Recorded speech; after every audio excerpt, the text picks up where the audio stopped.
Lorsque vous avez allumé la tablette, pour trouver l'application, vous glissez l'écran vers la gauche. Vous verrez apparaître quelques applications. Celle qui nous intéresse, c'est celle où il y a le P et le S en blanc, Pixel Studio. Vous cliquerez dessus. L'application va prendre à peu près une dizaine de secondes pour vraiment se lancer.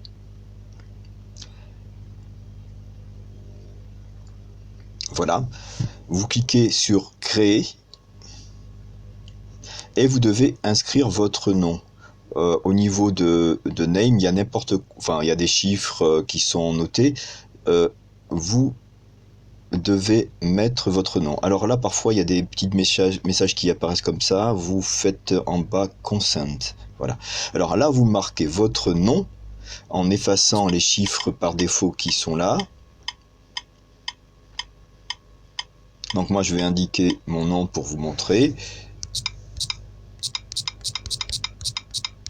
Et à côté, vous pouvez mettre votre prénom aussi, mais aussi et surtout votre classe. Là, je mets juste 6e parce que c'est à titre indicatif.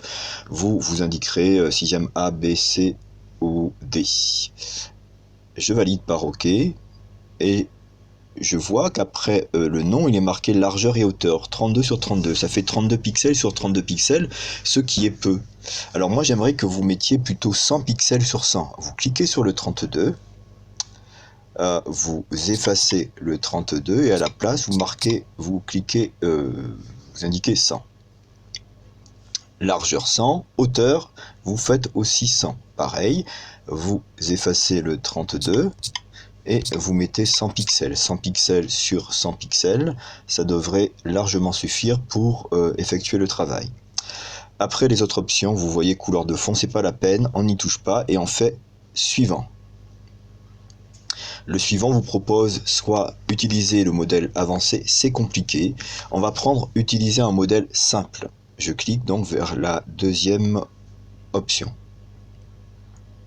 Alors de temps en temps, l'application vous donnera des conseils. Si vous ne voulez pas être embêté par ces conseils qui sont en anglais, en bas il est marqué don't show tips anymore, ne plus afficher ces conseils.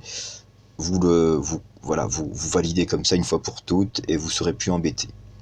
Alors pour vous présenter l'interface, à côté sur la gauche il y a les couleurs, c'est simple, la palette des couleurs. Sur la droite il y a plein d'outils. Pour l'instant j'aimerais que vous n'utilisiez que le crayon, celui-là ici vous voyez entouré de vert, ou de temps en temps ici la gomme. Voilà, essentiellement, c'est pas la peine d'aller plus loin pour commencer. Alors c'est simple, on prend le crayon, je clique sur le crayon, je vais sur une couleur, par exemple ici cette couleur, et je clique sur un pixel. Vous voyez, sur 2 pixels, sur 3 pixels. Là, au début c'est très difficile parce que les pixels sont petits. Il y a une loupe qui se trouve ici. Vous voyez la loupe? Je peux donc zoomer. Je peux zoomer et voir plus près. Si c'est pas centré, sur la gauche à l'opposé, ici, vous pouvez vous déplacer et puis choisir l'endroit où vous placez les pixels. Je vais centrer, voilà, à peu près ici.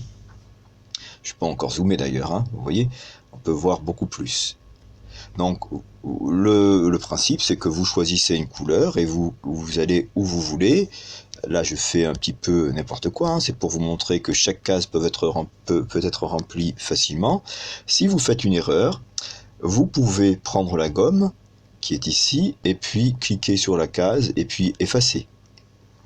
Sinon vous pouvez faire aussi, en bas il y a des flèches, vous voyez, gauche ou droite, c'est retour en arrière. Retour en arrière, c'est-à-dire ça fait que vous pouvez effacer les dernières étapes facilement. Voilà pour les premiers conseils.